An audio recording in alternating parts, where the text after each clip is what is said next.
بسم الله الرحمن الرحيم. الحمد لله والصلاة والسلام على سيدنا رسول الله. اللهم صل وسلم وبارك عليه وعلى من صلى عليه إلى يوم الدين. اللهم آمين. اللهم اجزه عنا خير ما جزيت نبيا عن أمته ورسولا عن دعوته ورسالته، وارض اللهم عن آل بيته وعن صحابته.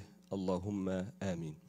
I would like to welcome all of you to the Mecca Center, those who are joining us in person here in Mecca Center, and those who are following us online. And please, kindly, as we always remind those who are following online to share the live stream, so inshallah more benefit can reach to more people, inshallah ta'ala. I would like to thank and give a special thanks to those who are joining us in person. I know that, and we all know that these topics are very sensitive topics, and sometimes people think that you have to be addicted to attend. And I was making the announcement this morning after Fajr, and I said that you do not have to be addicted to something. And one of the brothers, he said, we all are addicted to something, you know. Then I said, okay, so let me look for my addiction. And I said, maybe I'm addicted to your beautiful smile, brother. He said, that's a good one. And I think we all have something to do with this topic. Sometimes there is a stigma around mental health topics in large, but it's a great opportunity that we all come and learn so we can help ourselves, a family member, or someone that we know around us. With me here, two experts in these fields, Dr. Amir Rahimullah from Medina House and Dr. Fahd Khan from Khalil Center. And inshallah, both of them will speak to us today to go over the addiction and the psychological aspects beyond it, the definitions, how to prevent it, and how to, inshallah, start a treatment process step by step. I will also try to cover a little bit reflection on the concept of nafs and self-control from the Islamic perspective. The first speaker, inshallah, will be Dr. Fahd Khan. And Dr. Fahd is a community member. We know Dr. Khan for a long time, mashallah. But he got busy recently. He used to visit us more in our old Mecca Center. Dr. Fahd Khan is a Hafiz al-Quran, mashallah, and he had a very strong background in Islamic education. He is a licensed clinical psychologist with a doctorate degree in clinical psychology and master's degree in biomedical sciences. Dr. Fahd, mashallah, worked in many places and in many capacities, and right now, mashallah, he's leading the clinical work. He's the clinical director for Khalil Center, and I don't want to take a lot of time from me. I would like to, inshallah, ask you to join me in welcoming our dear brother and leader, Dr. Fahd Khan.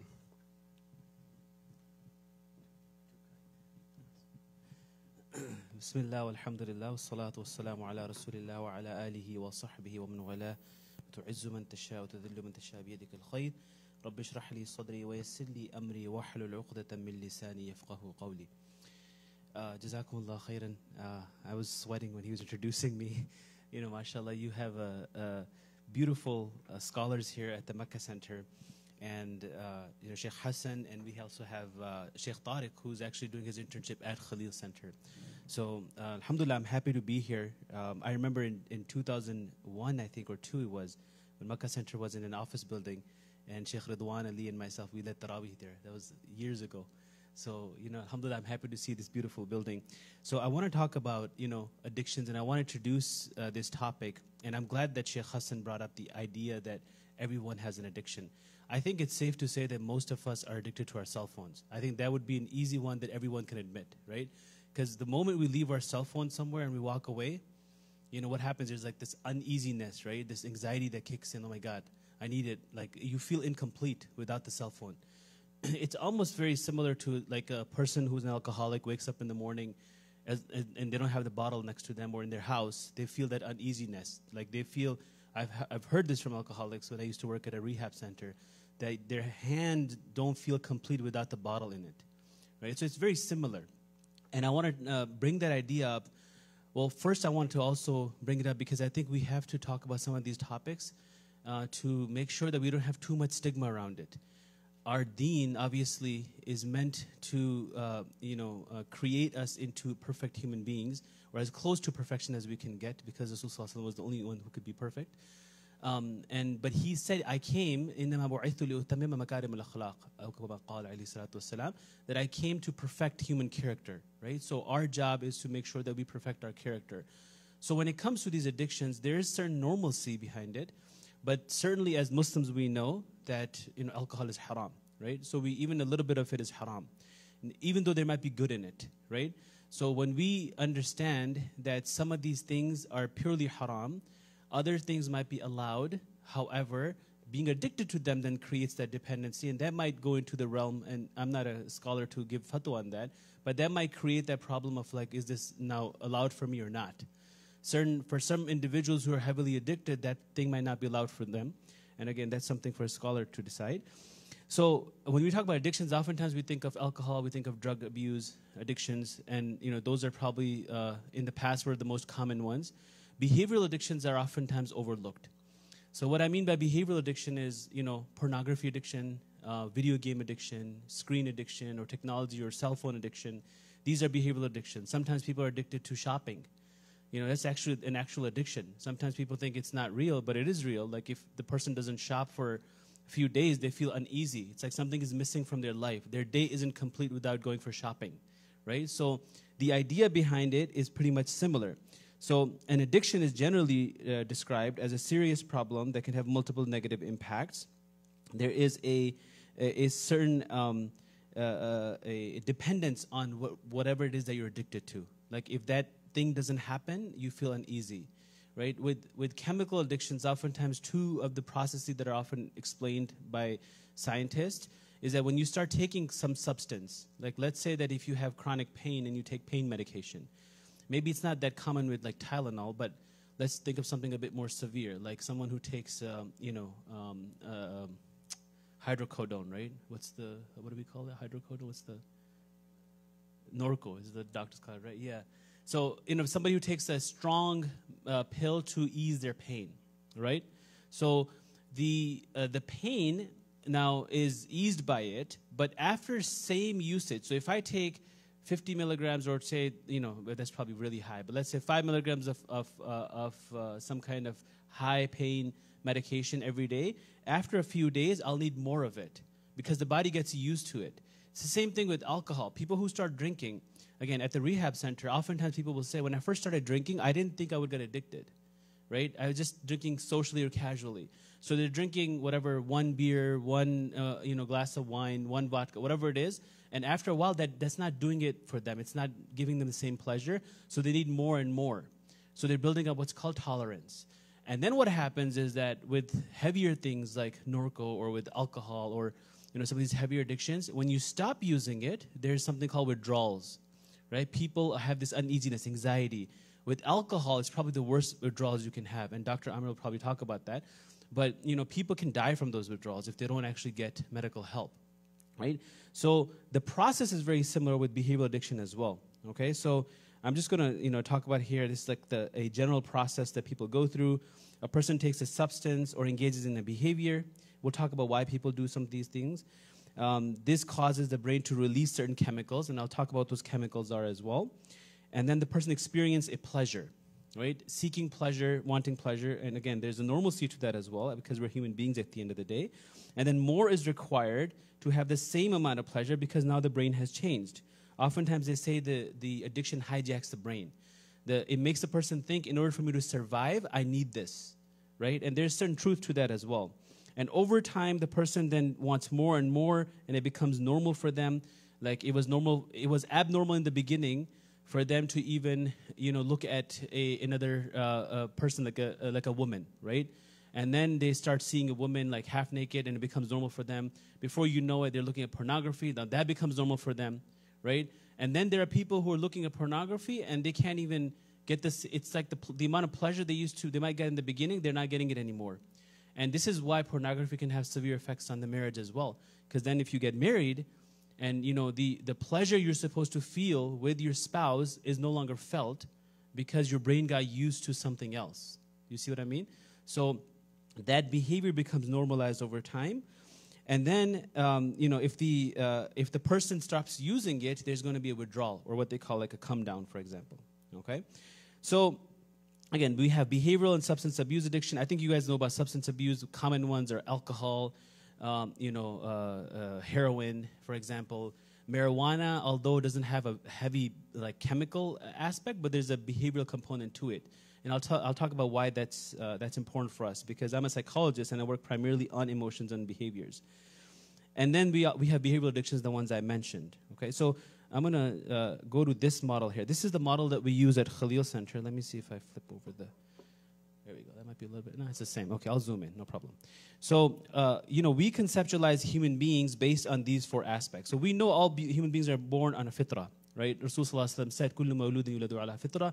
We're all born on this positive, universally inclined to do good aspect of our life, right? From a child. But then, the environment that ends up shaping the individual into who they are. And then there's 4 aspects I want us to know. I want us to try to recognize, okay? So one is our aql. Cognition is loosely translated, right? These are our thought processes, our memories, processes that relate to even forming certain behaviors and habits. So, for example, one of the things like people say peer pressure, right? So peer pressure causes someone to drink alcohol, or the environment, right? Someone might say that I'm in a corporate world, and in order for me to, meet with the clients and pitch whatever I have to pitch, I have to go to bars and I have to hang out with them. It's a cognitive process, it's a thought process, rationalization that happens in the brain, right? Sometimes people even rationalize their addictive use. So I had a client one time who came in with his mother, and he had anxiety, and he was saying, I need to use marijuana because that's what helps me with anxiety. And I asked him, have you used any anxiety medications? Like, there's plenty of anxiety medications out there. And he said, well, no, because they're bad chemicals for your body. He started and I said, you see, you're rationalizing something. You don't even know much about it. Let's talk about that. Maybe there might be something that's safer for you to use. Although, nowadays the research kind of says, marijuana is safe. But again, it's not very safe, by the way. People who think it's safe, it's not very safe. There are ups and downs to both using a benzodiazepine as well as using marijuana. But anyway, he was rationalizing. That's a very aqlani process. Another example would be somebody who's like bored at home. This often happens with people who have an overlearned habit. So they're bored at home when they're young. What do I do? Okay, I'll start playing video games. I'll start watching, a TV show. And it's a very aqlani thought process that goes into creating a nafsani now behavior. Okay? So the nafs, as we know, a lot of our past predecessors, scholars have talked about the nafs. They've compared it to an animal, right? A dog or a horse or a she-camel, like Allama Iqbal says, for example. He says your nafs is like a camel, and it feeds itself, it governs itself, it rides its own self. You have no control over it. You have to learn to tame it. Right? So our job is to tame the nafs. The nafs is what gets fed when we engage in these any pleasing behaviors. So on the way here, I had coffee, tasted good, my nafs is pleased, right? Here the temperature is nice, my nafs is pleased. If I'm looking at anyone here and they're smiling back, I'm thinking, okay, well, they're liking my presentation, my nafs is pleased. That's how the nafs works, right? The nafs is designed for that purpose. And I was reading Surah Yusuf with my son yesterday, and I was explaining to him the aspect of nafs al-ammara. Because in the Quran, when Allah subhanahu wa ta'ala talks about Surah Yusuf, in Yusuf alayhi salam, the word choices are very amazing to me. Because he says, for example, when the woman approached him, وَلَقَدْ هَمَّتْ بِهِ وَهَمَّ بِهَا لَوْلَا أَرَّأَ بُرْهَانَ رَبِّي, right? That he had the thought, the hum, to approach, because that's a normal thing to do. But he was protected by Allah subhanahu wa ta'ala. He's a prophet, alayhi salam.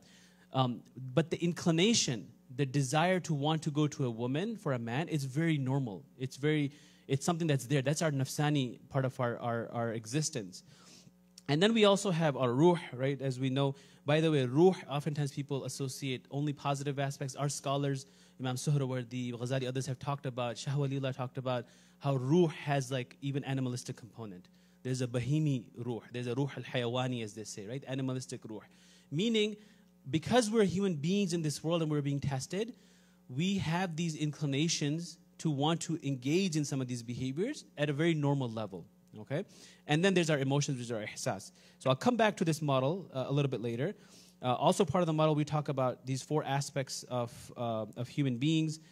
We call them the 4 drives. Imam Ghazali mentions them. I have Sheikh talk about these as well. But there's a natural component to it, meaning there's, wanting to have pleasure, wanting to seek pleasure, be comfortable is a very human thing. That's the animalistic part of our existence, okay? What happens chemically in our brain, the thing that's so our body has its own little pharmacy, right? Whatever we need something or whatever the body, wants, sometimes the brain also releases. Whether it's externally or internally initiated, but there's a release of certain chemicals. So for example, when you're stressed, there's a release of cortisol, right? Cortisol, a little bit of cortisol is actually good. Epinephrine or norepinephrine, for example, adrenaline. A little bit of adrenaline is good, right? Sometimes that adrenaline rush is actually good for you because it'll keep you going. But too much of it is bad, right? So our body, as a result of anything that we bring in that gives us pleasure, releases something called dopamine. Okay, dopamine is that feel-good chemical. Now, this chart here will explain something to you. So if our baseline is 100%,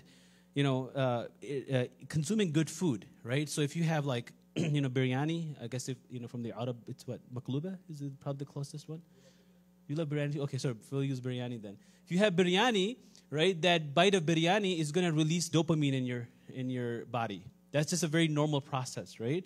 Video games releases dopamine. But look at this now. If you're using methamphetamine, look at the amount of dopamine that's going to be released. It's far greater than what your body is used to. And that feel-good, that moment when you're having that feel-good pleasure, even if it lasts for like 10 minutes or something, is something that the body desires. So it's more than what we normally should have. It's more than what's healthy. But again, it is a normal part of our existence. So what happens is that now the brain just knows about dopamine. The body just knows about dopamine. So, gets the dopamine, the nafs is like pleased, and then the body's like, okay, this is great, and it wants more.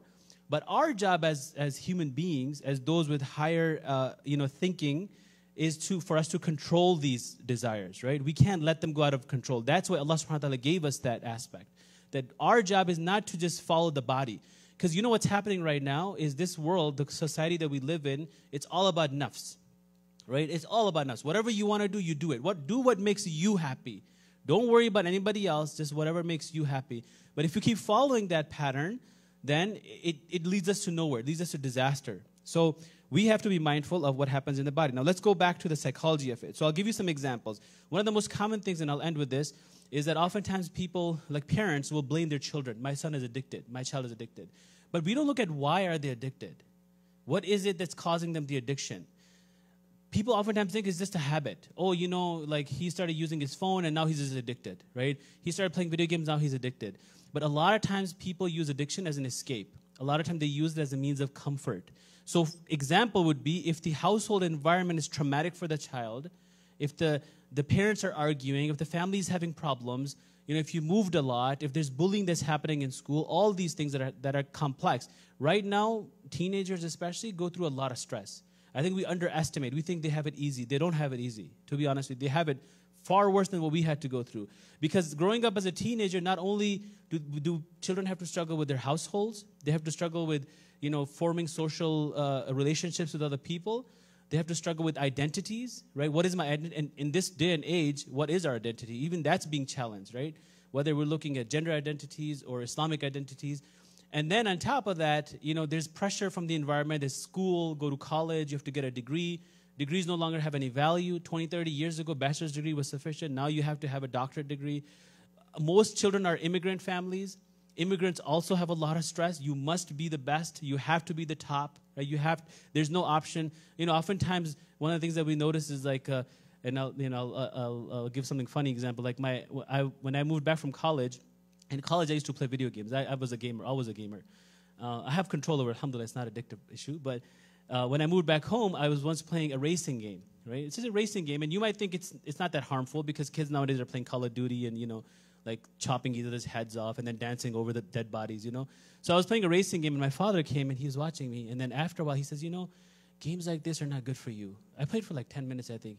They teach you aggression, and Now, I know why he's doing that, because I know the mentality of like immigrants is like, we can't be wasting time. Even if it's 5-10 minutes, no. Everything has to be, your life has to be perfect. Ultimately, we're human beings. Children need some fun time. But what happens is that a child who goes through the environment then needs something to escape. They need something to please themselves. They need something to feel good. If life is painful, for them the escape becomes that video game. Escape becomes that, marijuana or that alcohol. Okay, so our jobs as parents is to recognize these patterns and intervene early on. Oftentimes it's too late and we're intervening very late. Not that, inshallah, change can't happen. Allah is the one who provides healing. But we have to be cognizant that addiction is not just an overlearned habit. There could be an emotional component to it. There could be a trauma aspect to it. There's definitely peer pressure to it. And obviously, like I said, it's a very normal human aspect. So it's an overlearned, or it's an overexpression of something that's very normal, and it becomes unhealthy. So we have to keep the normal part in mind, right? We live in a highly sexualized society. And so if children aren't getting married at appropriate age, if when they are, ideally when they're graduating college or in college, well, it's highly likely that they'll get addicted to pornography. Our job as parents is to facilitate that halal, a route for them. But if we tell our children in the Desi world, we tell them, you can't get married until you're like established, that, which means in the mid-30s. Well, I mean, yes, then you're opening the room for them to be addicted to pornography. Okay? So and if we don't have meaningful relationships with them, well, they'll form that with someone who's unhealthy, and then they'll have addictions like alcohol and marijuana, etc. So I just want to end with that, and inshallah, we'll be here for any Q&A, and hopefully, whatever I said made some sense. So then I'll pass it on to, I think, Sheikh. He's going to talk a little bit about the spiritual aspects, which is very important for us as Muslims, because ultimately our connection is with Allah, and also we have to understand what is the core issue from an Islamic perspective. So jazakallah khair for your attention and time. Inshallah, jazakallah khair, Dr. Khan. May Allah subhanahu wa ta'ala bless you for this. We're asking you, please, if you have any questions, to write it down or to save it. We will have, inshallah, some time before we end for answering the questions, and also for our brothers and sisters who are following us online. Please write your questions online, inshallah, so we can address them here with our great speakers. I don't want to take a lot of time from you. I want to really continue learning myself from our doctors here who are experts in this field. But I was asked to share with you some information, some reminders, to shed some light on the spiritual aspect of the idea of addiction, based on our understanding of our religion, of Islam, since we are, alhamdulillah, believers, and the spiritual aspect is very important in our life. I found that one of the main features of the Islamic worldview is a balanced and moderate outlook on life and its challenges. This is what we call it mizan, or wasatiyya, right? Some people think that to live an Islamic life is restrictive, that you have to, follow a certain rules and you cannot go right or left, right? As if Islam does not really recognizes our nature or our weakness as human beings. Those people do not know that Islam was revealed and designed as a balanced way of living. أُمَّةً وَسَطًا كَذَلِكَ جَعَلْنَاكُمْ أُمَّةً وَسَطًا. Allah subhanahu wa ta'ala created all humans with what is called fitra, as we learned from Dr. Khan, a natural state or desire. And within our fitra, there are motivations and desires. This is something that built in, we cannot ignore it, and we cannot really close our eyes and say these are not exist. Even with the prophets and messengers, as we learned from Surah Yusuf alayhi salam, Allah subhanahu wa ta'ala has told us that there is, since Yusuf alayhi salam is a human being and he's not an angel, so there is desire, and because of these desires, Allah subhanahu wa ta'ala told us that Yusuf alayhi salam reached what he reached because of his control over his own desire. These desires could be a desire for good food, good drink, a desire to have a nice home, a nice car, a desire for love, a desire to protect and be protected, to be successful and strong in life, a desire even to try. Sometimes we have a desire to try just for fun, to discover, right? And this is most of the time what happened, especially with our youth. You know, they just want to discover. They want to know how it feels when I drink this or when I smoke this or whatever. But without some form of control and limit, and all of these motives and desires could be very dangerous. Imam al-Busiri, rahimahullah, in his beautiful qasida, he said, وَالنَّفْسُ كَالطِّفْلِ إِن تُهْمِلْهُ شَبَّ عَلَى حُبِّ الرِّضَاعِ وَإِن تَفْطِمْهُ يَنْفَطِمِ. That human beings, the nafs, the soul, is like a little baby, right? You know, what happened with the little baby? You know, you are directing the baby. The baby does not direct you. If you to leave and ignore the baby, and, you know, baby will just like, you know, ask for milk, and you will provide the milk even for a year and 2 and 3 and 4, he will continue just like, you know, depending on the milk. He will never ask for anything else, right? And he will ask for milk again and again and again from his mother, which is something, you know, that can't happen.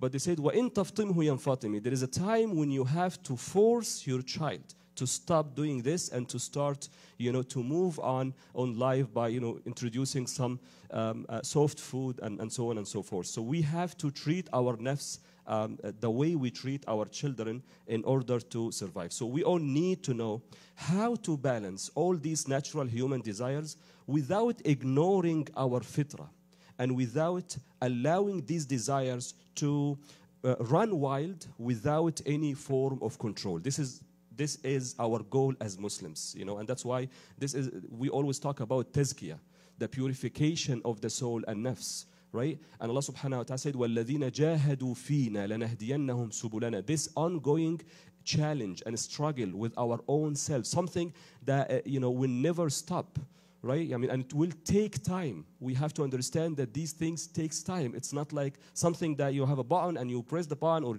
after attending this lecture, you will stop what you used to do. Right? One of the great tabi'een, the followers of the Sahaba, tabi'een are those people who met with the Sahaba, but they didn't get a chance to meet with Rasulullah sallallahu alaihi wasallam. Those people lived with the Sahaba. The community was the community of the Sahaba. One of them, his name was Muhammad ibn al-Munkadir. And Muhammad ibn al-Munkadir, rahimahullah, he said, جَاهَدْتُ نَفْسِي 40 سَنَةً حَتَّى اسْتَقَامَتْ. I've been struggling and working with my own self to discipline my own self for 40 years.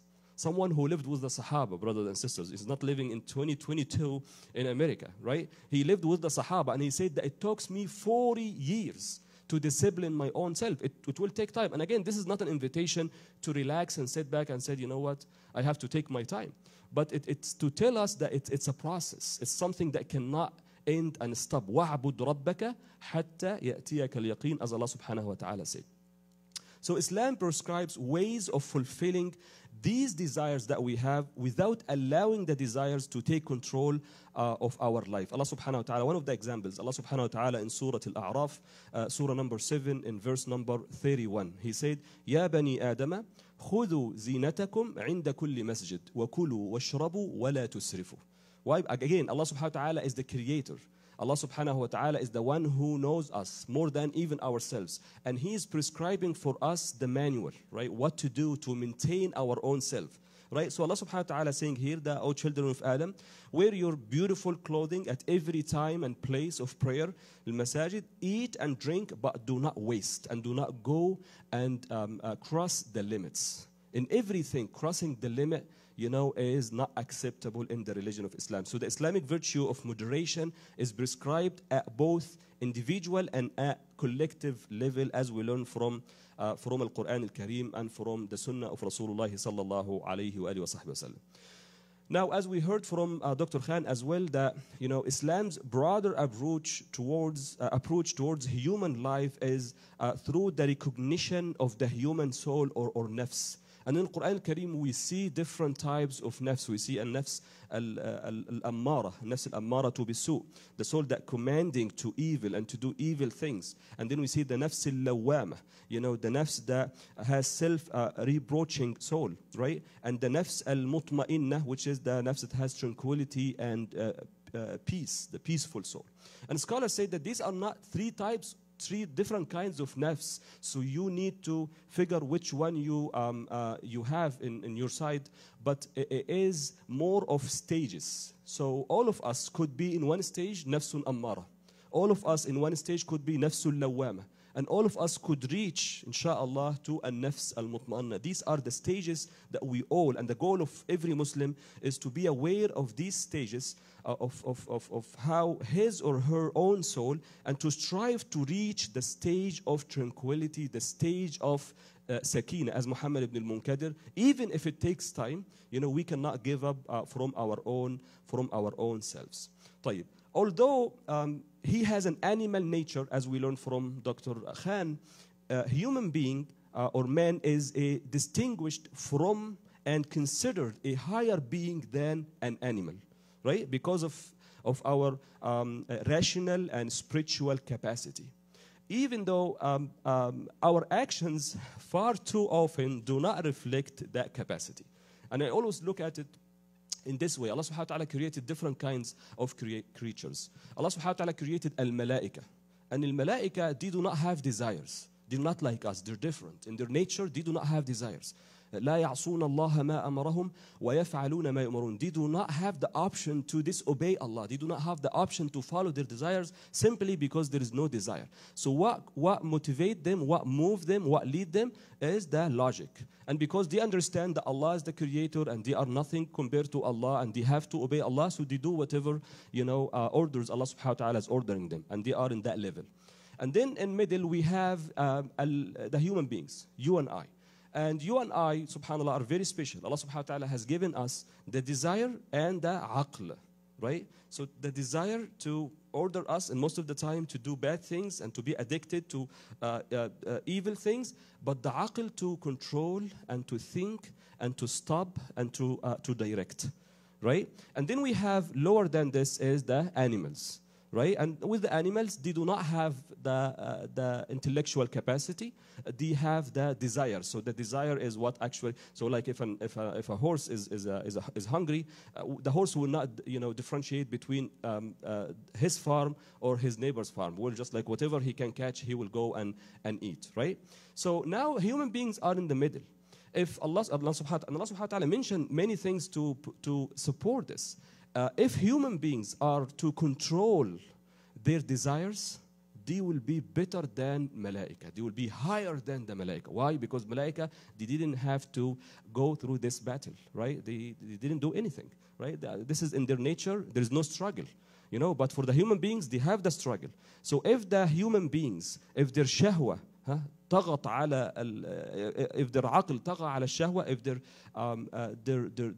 desires are controlled by their عقل, so they can follow the orders of Allah subhanahu wa ta'ala, they will be better than al-malaika. And Allah subhanahu wa ta'ala mentioned that. Even Allama Iqbal, in one of his beautiful quotes, he said that sometimes people describe me as an angel, then they think that they are giving me, praising me or something. He said, I'm the one whom Allah subhanahu wa ta'ala ordered the angel to make sujood to. He's referring to Adam alayhi salam, because when human beings are following the direction of Allah subhanahu wa ta'ala, they're better than al-malaika inda Allah subhanahu wa ta'ala.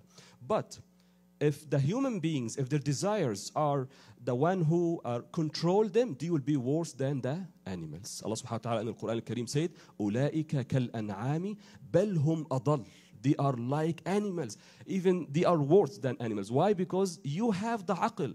You have the control. You have the capacity to distinguish between right and left, but you didn't use it. And so this is when we go down. So a wise person may understand nafs as something like a horse, right?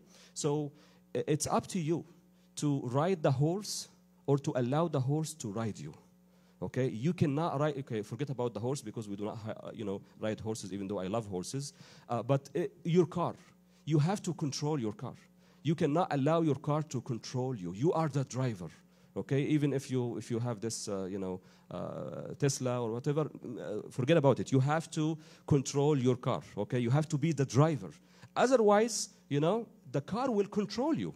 And that is not really a good idea. So our nafs cannot control us. We have to direct our nafs in a way that can take us to, inshallah, a better place. And I don't want to take a lot of time from you. I really want to learn from our dear doctor here. But in addition to the physical and economical problems which are results of using, these bad things like drugs and alcohol and cigarettes and tobacco and other things, these substances have very close relationship with different crimes. And subhanAllah, we look at Islam as a holistic, comprehensive system of life that prevent people from doing wrong things so they can enjoy their life. Islam is a system that bring happiness and safety to us here in this life. It's not only about the hereafter. And this is one of the misconceptions about Islam, is that we always think about everything we do in Islam is about the hereafter.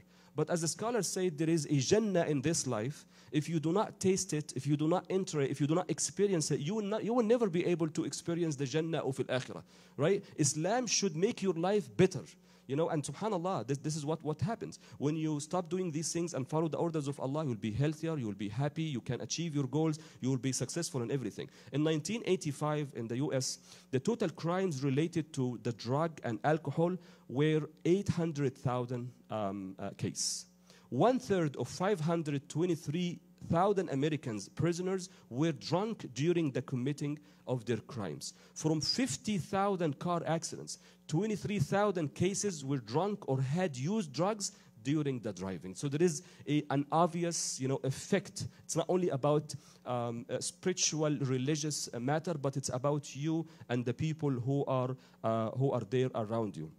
Allah subhanahu wa ta'ala in the Quran al-Kareem, and many times He asked us to try our best to seek refuge in prayers, in fasting, in sabr. الإمام الغزالي رحمه الله في الإحياء يقول إن الحرص والشهوة صير الملوك عبيدا وإن الصبر والتقوى صير العبيد ملوكا. In English, he said, Imam Ghazali, beautifully, he said, desires makes slaves out of kings. Following the desires will make slaves out of kings. And patience makes kings out of slaves. We need to free ourselves to be kings in this life, inshallah, so we can control our own selves, so we can provide help and support to the people around us who are looking for our leadership, bi'iznillahi ta'ala. I will stop here, inshallah, and I would like to introduce with you, inshallah, our dear speaker, Dr. Amir Rahimullah. Dr. Amir works at Medina House, which is a non-profit organization that provides programs for Muslims and their families struggling from addiction. He's the one actually to tell you about this topic, mashallah, including family classes and recovery home programs. He is a clinical assistant professor at Stanford University in the Psychiatry and Behavioral Sciences Department. He specializes in the treatment of addiction. He had published, chapters and many articles in this area, and he is now a director of the Addiction Medicine Consult Service at Stanford Hospital. MashaAllah. Sounds like he knows what he's going to say to us, especially about this. So please welcome with me our dear speaker, Dr. Amir Rahimullah. Please. You can clap. You can give a hand for us.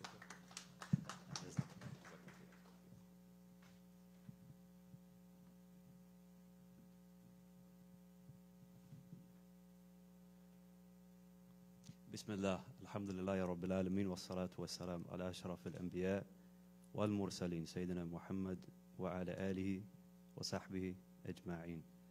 The number one question we get at Medina House, where we treat addiction in Muslim populations, the number one question we get is from family.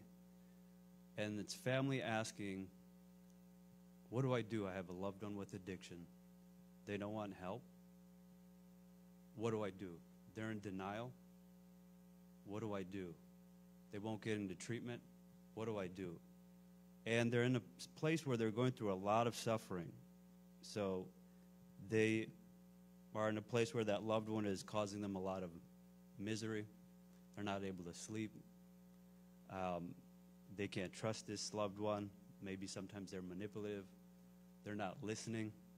And they can't really control them. And it's a personality changes. Who is this person anymore? And it's children, it's spouses, and it's parents. There's three important things to recognize. There's three pitfalls So what we're going to do is we're going to talk about the steps to get that person into treatment. There's 3 steps. But let's start with the first step, which is family. There's 3 pitfalls families usually go through when we have these conversations with people. Number 1, as Dr. Khan mentioned, and even Sheikh Hassan mentioned, this problem didn't happen overnight. It took time to happen. And most families are aware of this. They're aware that this happened for some time. So you'll have some people will realize this has been going on for weeks to months. But really, they just discovered the drug and alcohol problem weeks or months ago. But they knew something else was going on for years or maybe even longer. So maybe if it was a child, there was changes in school performance. There was a switch in friends. There was a personality change. There was a disconnect from the child that I grew up with or that I raised. If it's a spouse, there's a loss of a business. There's problems with work. There's less of a connection than the person that I married. And if it's a parent, then there's also changes as well. So oftentimes they're recognizing that there's something wrong for years or for a while, but then the drug and alcohol problem is something that they recognize happened for weeks. When in reality, what often comes to surface is that the drug and alcohol problem had been going on for years. Point being, this is a problem that happens over a long period of time. The treatment requires a long period of time. So you'll also have people that will, for example, recognize, okay, this has been going on for years. It hasn't been going on for weeks. But even then, the extent of the problem usually doesn't come out till much later. Usually then, the extent of the problem doesn't come out until usually when the person with addiction recovers and they've connected back with their family and they're willing to be open about what happens, and we find out that it happened much longer. The point being that the first pitfall is that this didn't happen overnight. This happened over a long process, and so that the solution can't happen overnight. So this is important because if you're going to go into a fight, which this is for family members struggling with addiction, this is a scrappy street fight. This is a fight where strategy is important. This is a fight where you want to train for it and succeed because the stakes are high. So this point is important because if you're going to go into a fight with somebody who's been fighting for 2 weeks and has half your size, sure, maybe I'll rely on my current skill set to go into that fight. But if you're going to fight Mike Tyson, who's been fighting for years and has an excellent knockout record, then maybe you need to take a step back, go train, go learn, and then get into the ring. Because addiction is a Mike Tyson. Addiction is something that shakes families, family systems, societies. So just like Mike Tyson trains for years and we might need to put a similar effort, addiction is something that's been going on in people's lives before it comes to surface for years. So to come at it with, without the proper effort, people end up going in circles for a long time. That Band-Aids over the problem. So they take 2 steps forward, things look better on paper, and then, it goes back. A couple steps forward, then goes back. So the first pitfall is this didn't happen overnight.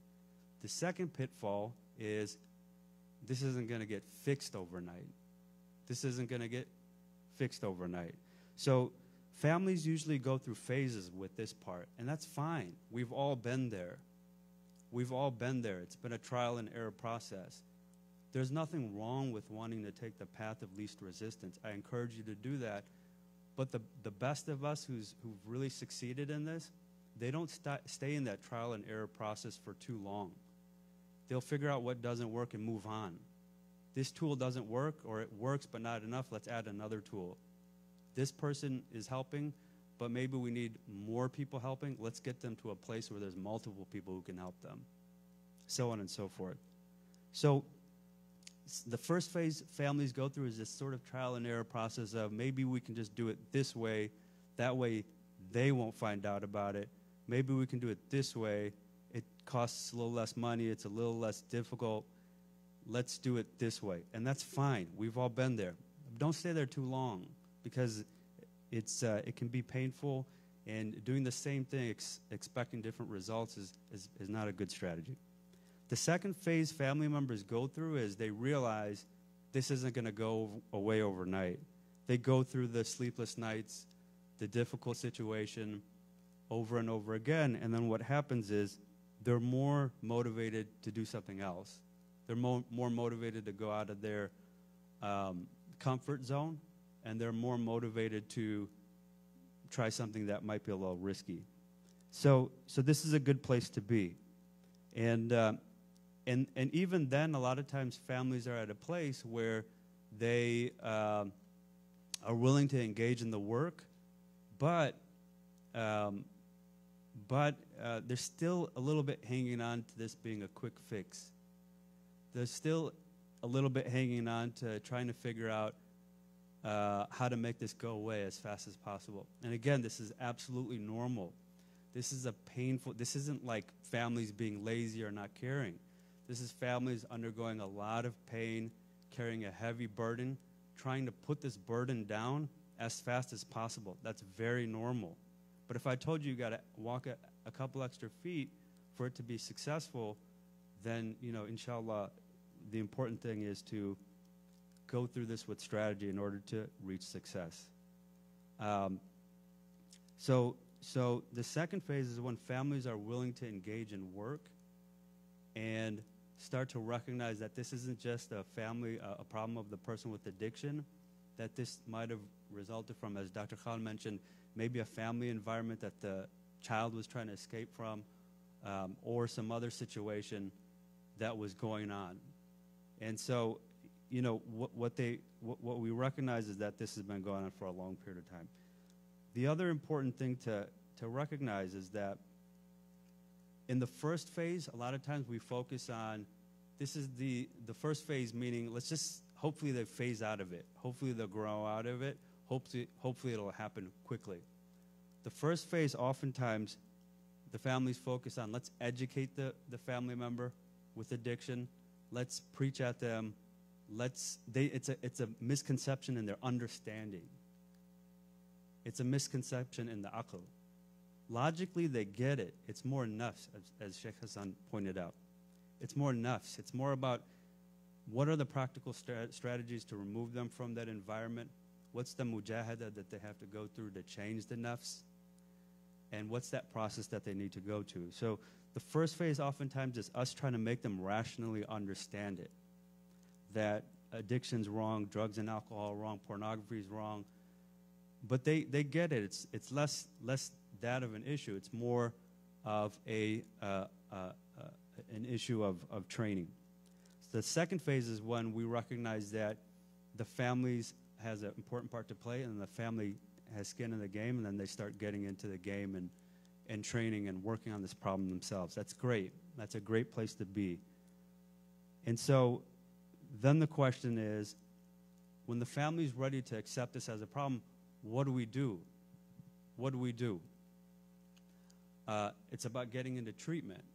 So people are ready to do the work. What do we do? It's about getting the loved one into treatment. So how do we do that?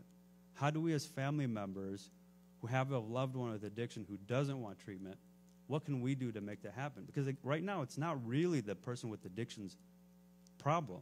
They don't think they have a problem. So in their world, they don't have a problem. It's our problem because they're making our lives difficult. So what do? This is the part where it's important to learn about addiction, for families to engage in a learning process. For families to engage in a learning process. It's not going to get learned overnight.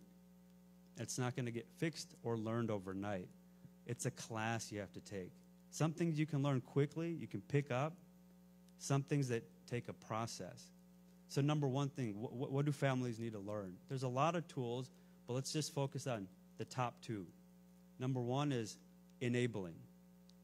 Enabling isn't a concept I can explain in a short period of time. It's a class. So let's say, for example, you're a lawyer. You want to become a lawyer. It's your dream to become a lawyer. I can say the definition of criminal law, But really, it's a class. You got to get the books. You got to sign up. You got to make a commitment. You got to work at it, and you're not going to learn it in one class. You got to engage with it, and then you got to learn. Even after that, you got to learn how to apply that in the real world. It's not just about having that information. So the number one topic is enabling. The second topic is how do you get your loved one into treatment? What is treatment? What does that even look like? And we'll talk about that next. But what I want to explain here is that there's 3 steps to it. If you focus on the third step, when it's time for the first step, you're not going to get a lot of traction on this problem. If you're focusing on just getting the loved one into treatment, you're just going to be going around in circles. There's going to be the denial that this is a problem. They might leave for long periods of time. And then there's the issue of, what do I do? It's better that they're just in the house. Why don't I just let them stay in the house and we'll just deal with it?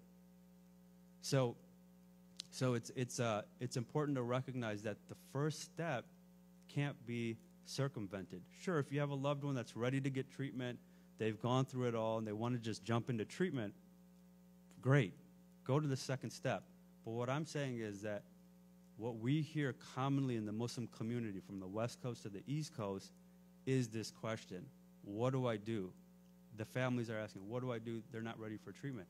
And the number one thing you can do, everything I said up until now, the number one thing you can do is go to family classes, family groups, to learn about enabling, learn what is enabling the addiction problem and what is helping the addiction problem, and then what is treatment for it look like. And again, this takes time. So where can you find this type of help? So there are many free online programs. One is called Smart Recovery, where they offer these types of classes, free, online, anonymous, private. Nobody has to know you're there. And then you can also learn about this problem as well. And then there's Al-Anon. And then we have a group as well at Medina House. It doesn't have to be a Muslim group, but we have a Muslim group as well that happens weekly. It's catered towards Muslims. It happens weekly. You can check us out on the website and join if you want. It's a free virtual group that you can join privately. It doesn't matter where you are. So the point being, though, is classes. Wherever you get the information, get it. But get it from people that, the great thing about these classes, like if you go to a Smart Recovery meeting, is now you get to learn from other people that have been through it. Now you get to learn what works, what doesn't work. Because ideally it's about convincing yourself what works, what doesn't work. Okay. So that's the family classes.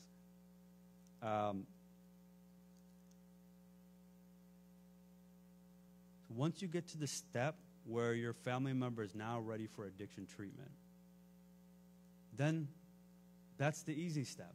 You get them into treatment. You go through your insurance, you find a treatment program, and then you get them into a treatment program. For most people, this just means getting an evaluation by a therapist specialized in addiction, a doctor specialized in addiction, or you can just go to a rehab where they do intakes and they'll let you know this person needs to go into treatment, this person probably needs to go to detox. But the idea is to go through your insurance. You don't want to find a place that's going to break the bank because this is a long-term project, because that question often comes up. Where should I go for treatment? You want to go for treatment for the place that's available and covered by your insurance and local. You don't need to go to the best treatment 3 months from now. You don't need to go to the most expensive treatment that has the spas and everything. You need to get into a treatment where you have that window of opportunity now. You don't need to spend $1 million or $50. You're not going to get much more from a $100,000 rehab than one that's covered by your insurance. Obviously, you don't want to go to a place that has a bad reputation, but try to find something fast and try to find something available. And that's treatment. What's important to recognize at this phase is that the treatment phase is weeks. So what treatment looks like is a rehab. So rehab is a residential program. It's 28 days or more, and you live there for 28 days. You seclude yourself. You get away from drugs and alcohol. It's monitored. You're not allowed to leave, and people are able to kind of get their body and their mind stabilized from the drugs and alcohol.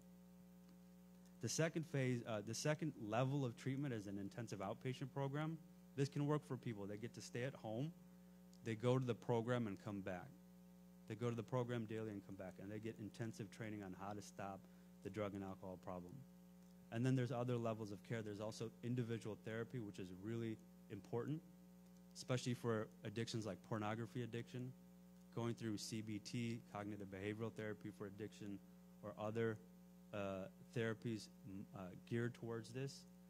You know, if you have the pornography problem and it's been 5 years, 10 years, 15 years, and you haven't grown out of it, phased out of it, marriage hasn't fixed it, finding Islam has, you know, you want to engage in the deen, use those things that bring barakah, make dua, you know, work on the nafs, and then, but you also want to work in addition to that onto the specific project of how do I keep coming back to it? That question, like, it doesn't even make logically sense to us. So, individual therapy.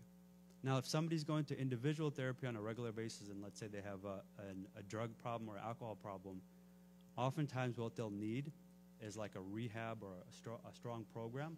They stay in individual therapy, and then they go to the program to break that 30-day rehab, like a 30-day rehab, break that cycle, and then continue with the therapy afterwards, during the program and afterwards. And so that's treatment. But these treatment cycles are usually like weeks. And what's important to recognize is it's there to stabilize. And oftentimes this is what we think is treatment. So here's the issue. People think that the solution is a 30-day program or a 30-day intensive outpatient program or something like that. So that's what they figure is the target. So that's what they put all their energy into, family members. If I can just control them or fix them or somehow get them into that program, then it'll work. And maybe if I can get them back home to that program that forces you to stay there, which oftentimes ends up being really traumatic, and I've never seen that work. If it's a program that they force you and it's coercive and it's punitive, you know, that can be deadly. I've seen it be deadly. I've seen it be deadly to the point where now people don't want to go to rehab because it's a traumatic event. And then every time they go to rehab, they're dealing with that issue until they die. So it's really important to keep that in mind. So we can't control our loved ones to get into rehab. Oftentimes that's what we think the treatment is. If somehow we can get them, we can bribe them. I'll tell them I'll buy them this boutique and they can run it, or I will pay for their this and they'll do it. So that we'll try to bribe them into treatment. We'll try to shame, blame, beat them up into treatment emotionally. We'll try to, every time they're at home, we'll just constantly barrage with criticism and just constantly just shame, guilt, and beat them to, maybe if we can beat them up and then get them into, sweep them into treatment once they're broken. These you know, fixing them and controlling them and pushing them into treatment, it's not how it works. It just doesn't, we don't see it work. What you want to do is focus on the family as the first step. So if they don't want to go into treatment, I would leave that alone. I would start focusing on the family classes, and go from there. That's where you learn the jujitsu. You know, jujitsu and these martial arts, it's not about energy and force. It's about taking their energy, manipulating it, and getting them pinned down. It's about looking at the pressure points. That's why you don't have to be, you can overtake large people, because it's about strategy. This is what you want to learn when it comes to dealing with a member who's struggling with addiction. You don't want to go there swinging haymakers. You want to go with strategy. And this is what happens. It's just constant fights, the cycle of fights. Then the loved one with addiction concedes for a couple days, couple weeks. Things get patched over, and then when the coast is clear, the substance use starts back up. The family doesn't know about it for weeks to months, and then some big legal issue happens, some big public issue happens, and then it comes back to light, and then it's a problem again. And this cycle goes on for years, for decades. Okay, so the treatment program isn't necessarily the goal. Oftentimes it's starting with the family classes, going into the treatment program. And then once you get into the treatment program, this is an incredibly important step. But this is also often the intuitive step. So I don't want to demean this or minimize this step. This is a very important step, but it's not the only step. It's an incredibly important step. When the time comes, and then you enter that person into treatment. But then now treatment ends. Now what? This after treatment, this is the third step. So the first step was family. The second step was what we consider treatment. Actually, the whole thing is treatment. First, second, third step is all treatment. The family needs treatment. The individual needs treatment. The society needs treatment. So the first step, the second step, the third step. The first step is family. Second step is the individual, stabilizing the mind and body. And then the third step is solidifying that change. This is where you start working on solidifying that change. So, for example, I went to rehab. I learned how to deal with cravings. I learned how to stabilize my emotions. I learned all the tools that you need to basically stop using drugs and alcohol. Now, it's about stabilize. The work isn't done. The work has started. This is the introductory course. Now we got to do the work. Now it's about going into the world. The medical school is done. The residency starts. Now we got to apply it to the real world. Now we got to figure out, how does this look in my life to apply these skills? So what that means is a few things. Number one is, after these programs, what you want to do is solidify what you learn. You want to practice it so you don't lose it. You want to stay in touch with the place that can continue to solidify these tips and these tools. So those are support groups. Those are aftercare programs. An aftercare program is a place after the rehab where they continue to learn about this problem, where they continue to maintain the gains from this problem. And it's led by professionals. A support group is a place where you go and you work with other people who are going through this problem, but it's not professionally led. It's peer led. So you want to solidify what you learn. You want to continue being around the environment of change. And then number two, you want to be in a supportive place. You want to be in a supportive place. So if you're in a place where you're being fed, all your finances are taken care of, your clothing is taken care of, that's not what I mean by a supportive place. Actually, that's might be an enabling place. And this is what I mean by the difference between enabling and help. It's a difficult distinction, but it's an important distinction. It's table stakes if you want to learn about addiction treatment for families, to know what enabling is versus helping behaviors. All right, so support isn't just feeding, clothing, housing. Support is, what we need to do here is make sure they go out to their meetings, check in with them and make sure that they're not using substances, making sure we have an environment that's firm but not toxic. Oftentimes what happens is people come back home, and now they've come back home. They can't play that game where they can just dip out anytime things get difficult. Now they're back home. Now my years of resentment, now my years of sleepless nights, I'm not a perfect person. I'm getting that out of me. So maybe you are, and that's going to be hard, but that's a natural process. We're humans. If we're being real with ourselves, we're humans.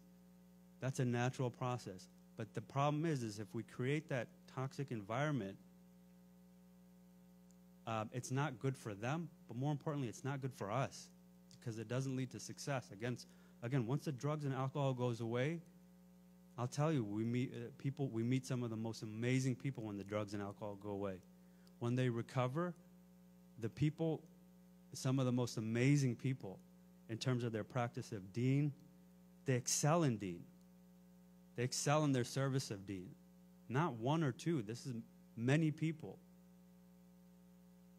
So then the issue is creating a supportive environment, making sure that we're not taking care of finances. They're pulling their weight. They need to be doing something, school, work. The worst thing you can do is have them just lay around and sort of like heal, like it's a COVID. this is a different epidemic. This is a different pandemic. They need to be moving constantly on day 1, not on day 5, day 1.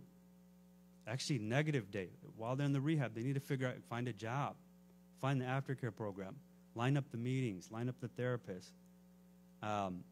So support is firmness, non-judgmental, understanding, compassionate place. Oftentimes, this just can't exist at home. Again, I'm telling you, it's hard. Oftentimes, this just can't exist at home. So there's places that exist like sober living homes where you live in a place, a half a house, 3/4 house, sober living home, where you live in a place with other people who are recovering from drugs and alcohol. They hold you accountable. They're supportive, but they're also firm. So a sober living home provides that opportunity, and the dynamic is different, and it also gives the families an opportunity to heal as well. And this oftentimes ends up being healthier for the family, healthier for the person with addiction. A few more points and I'll wrap up. The other issue is structure, like we mentioned. They need a lot of structure when they're coming out of treatment program. When people are ready for treatment and really wanting to change, they'll invite structure into their lives. They'll recognize this is my deficiency. I want structure in my life. I make decisions 90% of the time that are good, but that 10% of the time ruins it for everyone, including myself. So I want structure in my life. I want to invite accountability in my life. I want to invite monitoring in my life. So structure. The next point is monitoring. Oftentimes when people go back home, nobody knows they're using drugs and alcohol for weeks, months. What could have been a slip that they could have just been pulled up and kept going ends up being a total fall, a total relapse, a full-blown relapse. And people are using for weeks to months until it becomes uncovered. And again, all of this can be achieved at an aftercare program, which is often through your insurance, which you can find through your insurance. A lot of times residential programs rehabs will set that up. And oftentimes people, many times people won't go to it because they start feeling better, their loved one looks better, they start feeling better, and they think this is going to last when they get out into the real world. And then this can also be achieved at a sober living home or a recovery home. And that's one of the programs we also offer at Medina House, are these recovery homes. Again, you don't need a Medina House recovery home. You need a recovery home or an aftercare program. So we have a program in Waukegan, Illinois, a recovery home program in Waukegan, Illinois. We also have a faith-based program for Muslims in the Bay Area. So sometimes it's good to travel and get away. But again, you don't need a recovery home program for Muslims or by Muslims. Really just having some sort of structure in place afterwards is incredibly important. Okay, great. So just in summary, there's 3 steps. First step, family. Second step, treatment. Sometimes that gets all the attention, but it's a short period, and it's an intro. It's not the magic pill. And then third step, solidifying that change. And really, this is the rest of your life. And oftentimes, this isn't an individual changing. Just like I said, we see individuals with addiction get off track, come back, and then they become excellent people. We see their families become excellent people as well. So that's important to keep in mind. It's a family affair. The family heals. And then it's almost as if the addiction is a gift. So there's hope. There's absolutely hope. But you gotta buy the ticket. You gotta make the commitment. You gotta sign up for the class, and you have to go through the whole thing, go through the whole journey. There's absolutely hope, and inshallah, we'll open it up for questions. Jazakumullah khair. Assalamu alaikum. Inshallah, jazakumullah khair, Dr. Amir. May Allah subhanahu wa ta'ala bless you, and may Allah subhanahu wa ta'ala help us, inshallah, to get over these negative and bad habits and addictions. For those who are joining us here, we have some pizza for those who have addiction to pizza. Inshallah, we can enjoy them later. But if there's any questions from the brothers and sisters who are joining us here, I have a wireless mic, or even you, if you don't want to use the mic, that's up to you. Again, the questions could be for yourself, could be for someone that you know, a friend, a family member, or just to know. It's a beneficial knowledge, and the people, inshallah, will benefit from it. You have a quick? Yes, okay.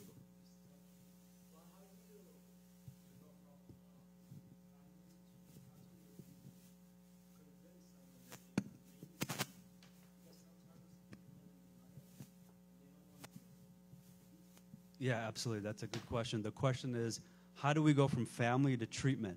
So once we go to the family phase, then we go to the treatment phase. The short answer is, once you go to the family classes, that question gets answered.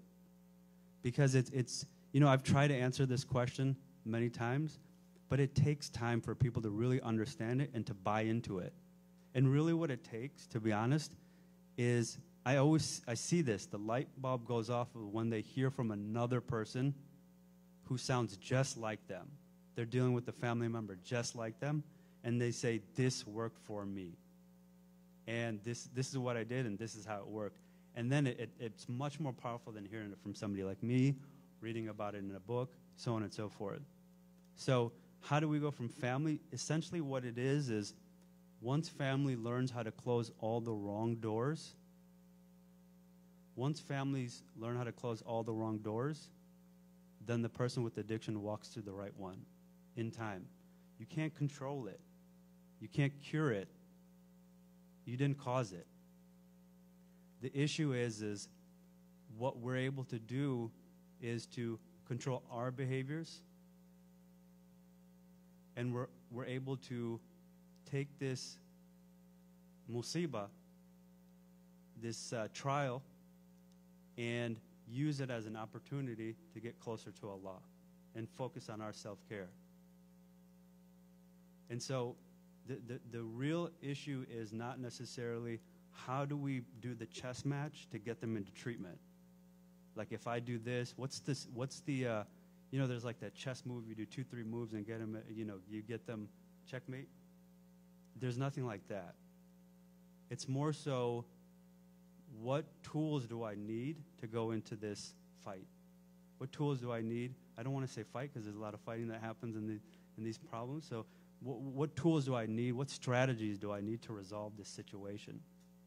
So the way you want to look at it is, okay, this tool didn't work. Let's try another tool. This tool didn't work. Let's try another tool.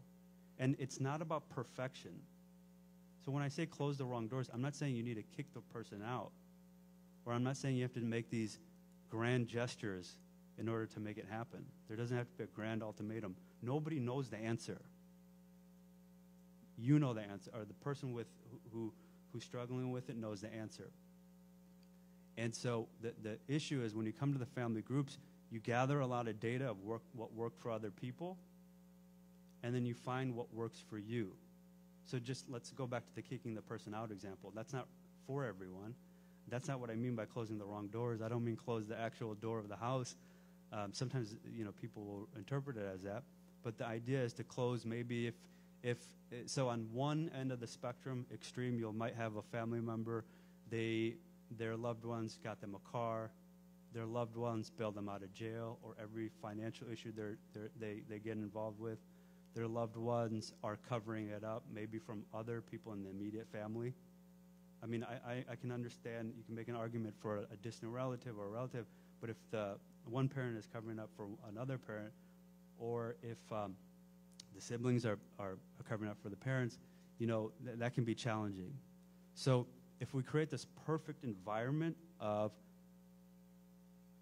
padding all the consequences, removing these consequences, the consequences are learning opportunities. These are opportunities for people to stop, think, feel the pain and the motivation to stop. So legal consequences are a good opportunity. It's khalwa. If you get locked up in jail, you get an opportunity to sit, think, reflect. There's nothing else to do but think with your thoughts. And you have an opportunity. These are great opportunities to change. If you have a financial consequence, Don't worry about 10 years. How's this person going to become a famous doctor 30 years from now? Worry about how are they going to live till next year. If we don't do this financial consequence, how are we going to worry about 2030? How are we going to get them married, so on and so forth? Many people don't make it to that phase. You want to just worry about the next step. So on one end of the spectrum, it's about closing all the wrong doors.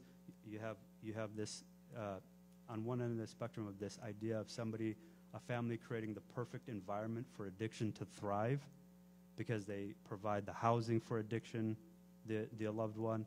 They provide the finances for the loved one. They provide the space and time. They free up their schedule.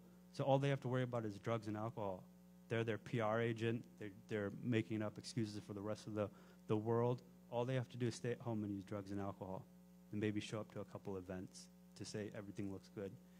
And then you have the other end of the spectrum where you'll need a lot of help. Let's say you have somebody with a severe psychiatric comorbidity. They're psychotic. That means they're hearing and seeing things that aren't there.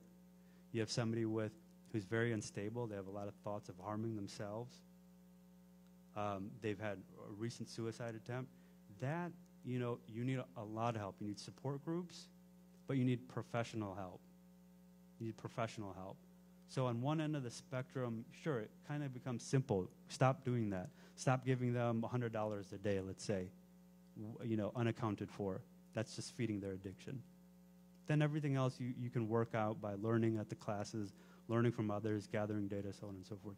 On the other end of the spectrum where it's very difficult, maybe by stopping certain things, you can destabilize the person, and that's why you need to get good, strong psychiatric care, ideally with somebody who's trained in addiction and psychiatry. If that doesn't exist, that's fine. Psychiatry, find somebody, a therapist, find somebody that's versed in this and can help and go through that process. Any other question? Yes.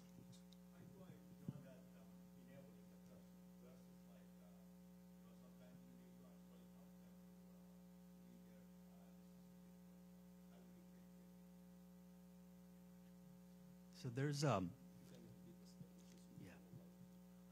question, it's a good question. The question is, how do you know if you're enabling the person? How do you know if you're enabling the person or helping the person?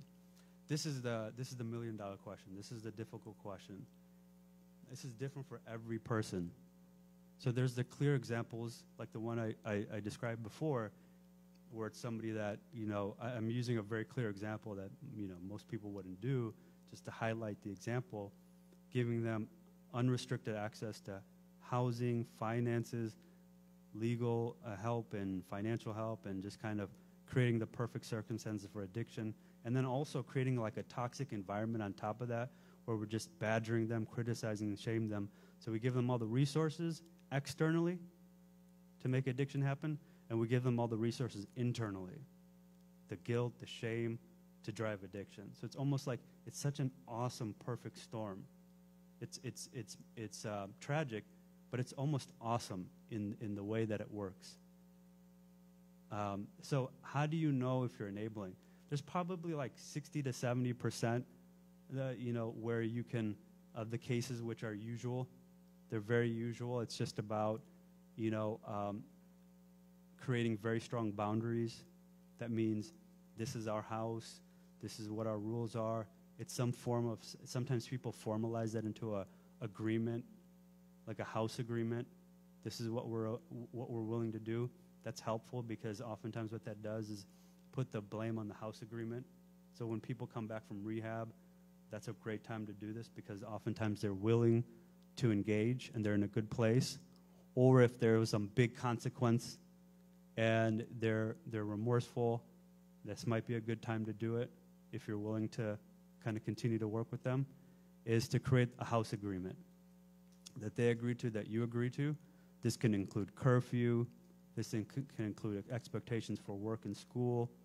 This can include all those types of things and other boundaries that are important for you.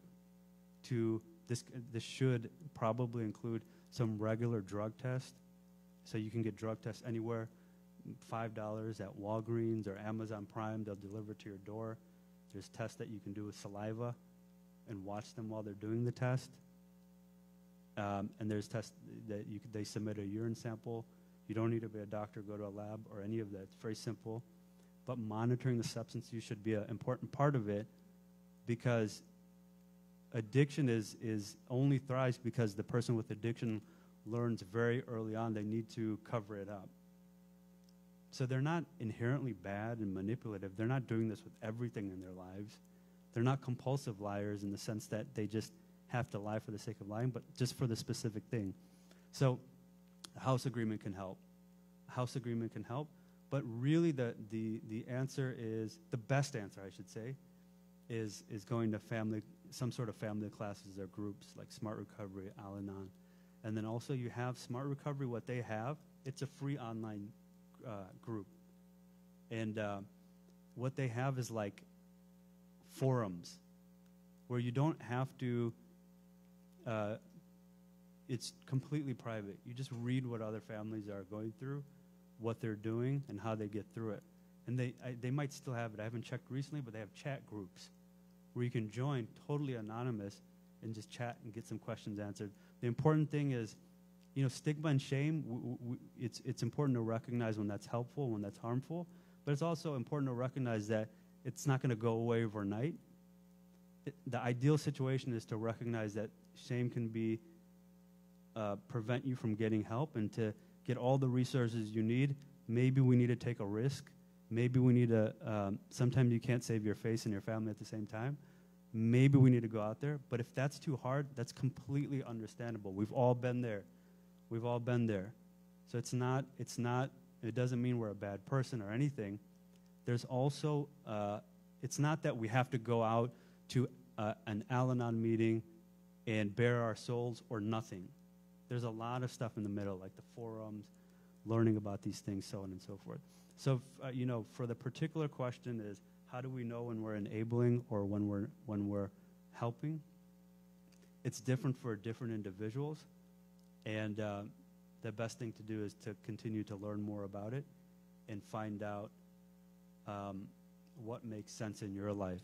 Because it's hard to give general advice for specific situations, because there might be that one person on the other end of the spectrum that might be suicidal or have other very severe psychiatric issues, and you have somebody on the other end, which is just, the home is creating the perfect environment for addiction. They're overdosing repeatedly at home. So then maybe asking them to leave home is the better option, safer option for them. But that might not be the best option for the person who's suicidal. Maybe getting them into an inpatient psychiatric hospitalization or something else. It's going to be it's going to look different for each person. And then once you go to the family groups and the family classes, you learn what makes sense for your specific situation. Or, once you start reading the forums or the books or the literature on this, and you start reading about this, then you find what works for your specific situation. It's always some form of boundaries and making sure you close all the wrong doors so they go to the right one. Jazakallah khair. Any other question? We have a question from Sister Hadia online. How do you know if you need to change your strategy or you need to be patient and give it more time?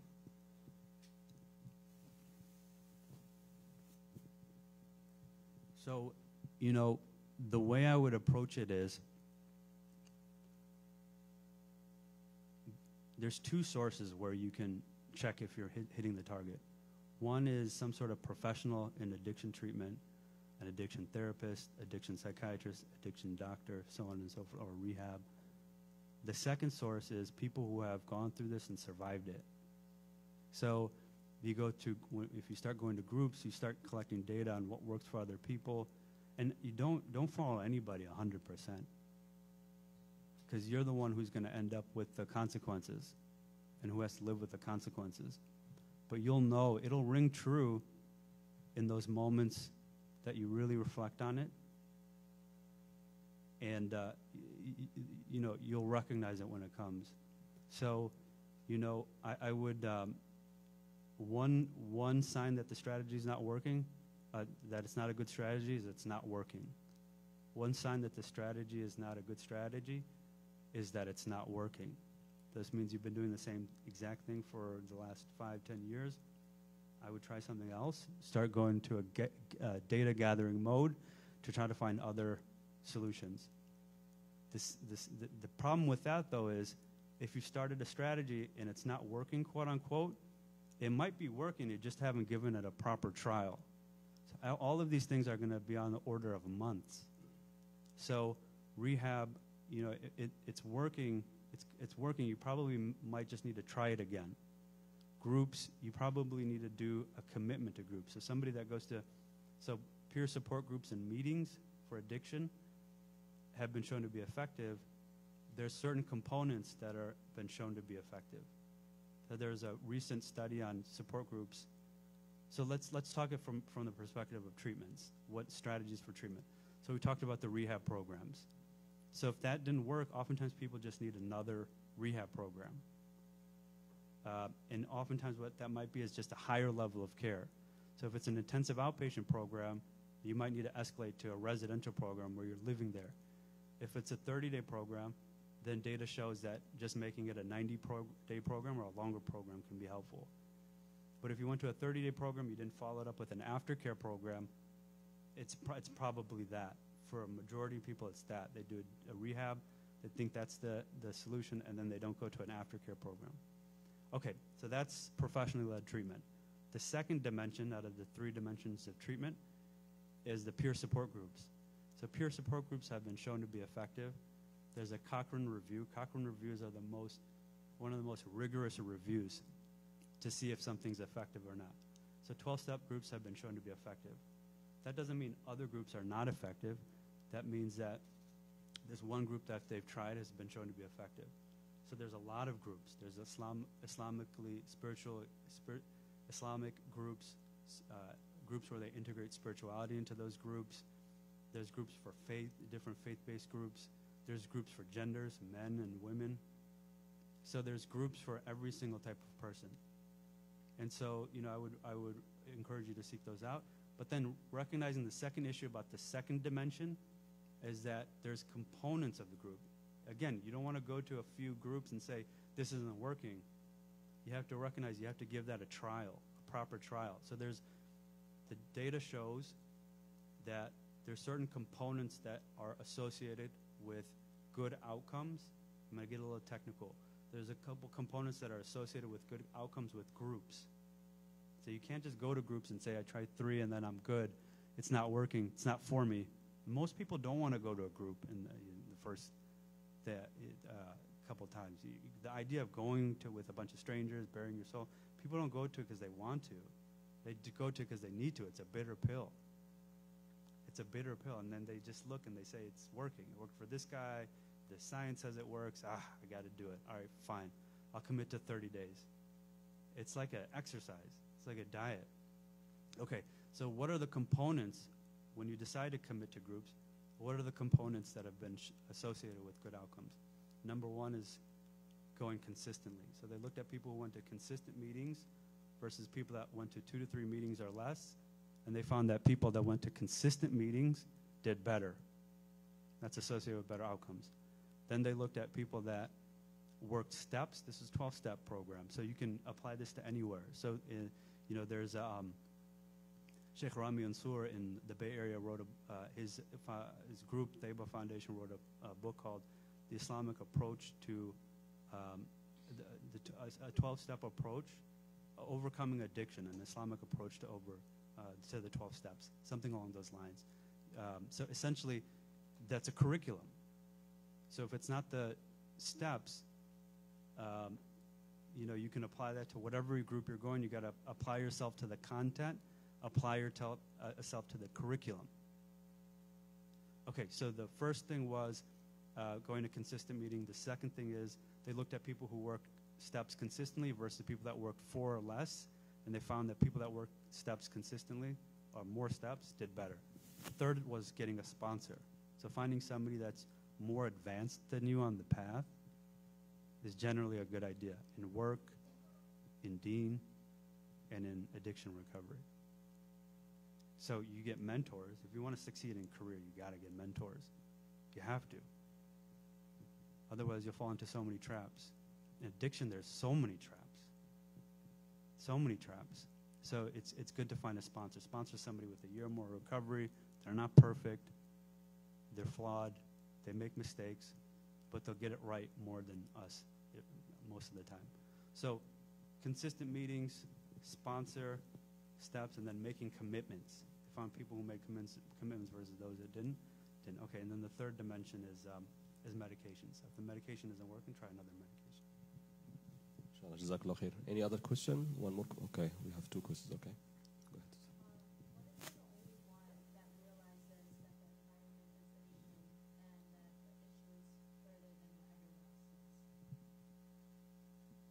Okay, what if you're the only one that notices the environment is enabling and nobody else sees it? This is the question. So family systems are incredibly intricate. Family systems are incredibly intricate. There is oftentimes roles that every family member plays. There will usually be one person. Sometimes it's one of the parents. Sometimes it's an older sibling. Sometimes it's a few people that recognize it. They're like the truth teller. They're trying to call it as it is. They almost feel like, what's going on? Why doesn't anybody else see this?